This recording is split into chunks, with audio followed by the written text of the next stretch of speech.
Schools have started going back across the UK, with nearly all due to return within the next couple of weeks. But will it mean a big return to work? Research done by the BBC shows that out of 50 of the UK's largest companies, from banks to retailers, not a single one plans to have all of its staff back full-time to the office in the near future. Well, let's get more on this and cross to our business presenter, Ben Thompson, who's in West London for us. Ben. Rita, yeah, you're absolutely right. Some fascinating findings. And I think if you're like me, most of the conversation right now amongst friends and colleagues is when we'll get back to the office, what the office will look like, how many days might we work there. And of course, that's not applicable for everyone, but many trying to work out what the future of work will look like. And also, it's worth bearing in mind, if we're not going into the office as much, there's all sorts of businesses that stand to lose out, be those the bars and restaurants and coffee shops nearby, the public transport that would get us there. All sorts of industries rely on us on our daily commute, and that could all be changing. But at the same time, whilst it might be good if we have a bit more work-life balance, spend a bit more time at home, there are also some serious pitfalls, not least having the facilities at home, the space and the technology to allow you to do your job from home.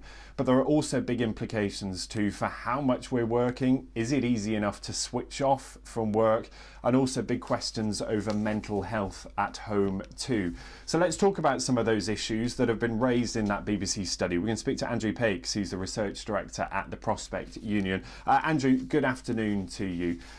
Let's talk first of all about this change in the way that we work. From a union point of view, what are the implications? Because I suppose we're quite used to that 9-to-5 office job, what we can do, what we can't do, what we can be asked to do. But this working from home model raises all sorts of questions, doesn't it?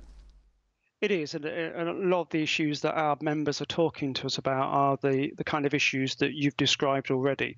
There's a lot of focus on returning to the office, and many people have been there all along. But I think we need to talk about the reality of what working from home or what working remotely looks like. So what works in the heat of the crisis, where we all pulled together in the last few months, may not work over a longer period. So we have lots of talk in the members we deal with, the different parts of the economy, that are we working from home or living at the office? And that raises serious issues for us. There's the questions of hidden overtime, whether people have appropriate or good home working conditions, particularly younger people who may be living in shared accommodation, questions about well-being, the always-on culture. Are we always leaving our laptops on the kitchen table or always checking on work?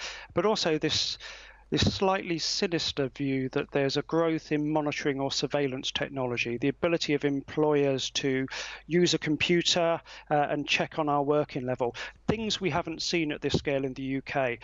From a union perspective, we just want to make sure that workers' voices are heard and that this is a shared conversation about how we make this work for everyone involved.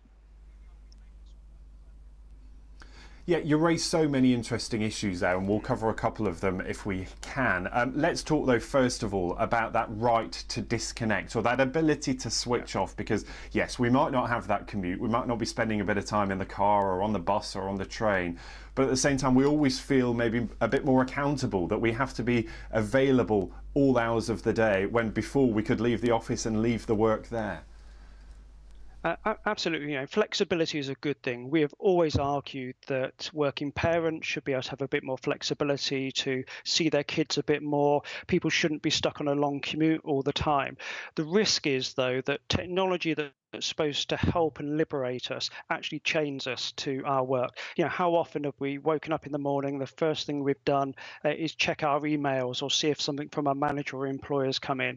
That hidden overtime, how the working day is being stretched is becoming a real issue when you talk to many people in different parts of the economy. And this isn't just about COVID and what's happening in the crisis. The always-on culture, the way that some people are working harder and harder just to keep up, was a big issue we were dealing with before the current crisis.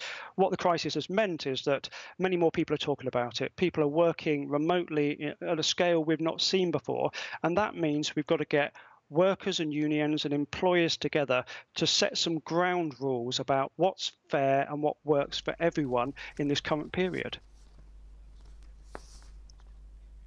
Yeah, and that clearly gets us onto the question of mental health, doesn't it? That idea of always being at work, finding it difficult. There's none of that presenteeism that we might have about sitting at our desk, but it raises a whole new challenge of how we look like we're available and maybe proving that we're working even though we're at home.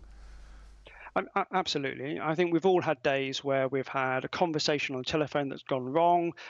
You've spoken to someone and you've felt like it hasn't been the right thing to do. Now, when we've been in the office, you've been able to turn to your colleague, meet people at the water cooler, have that conversation.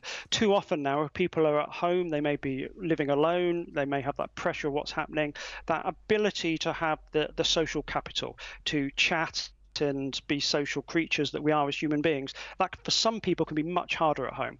And we already knew that well-being and mental health was really important. And there's been some great work happening by us as Prospectors Union and other unions, but also by some good employers. What we want to see is that these kind of conversations become much more common, and that we think about how do we extend that well-being agenda, how do we create the kind of working day which allows people to do the job they're employed to do, but stop and create a line so that added pressure and barrier that some people face doesn't happen. And sometimes it can be harder to spot that when we're all dispersed in different kitchens, living rooms, or other workspaces. Yeah, it's fascinating, isn't it? Andrew, I'm grateful for your time this afternoon. Thanks so much. Andrew Pakes there, who's the Research Director at Prospect Union.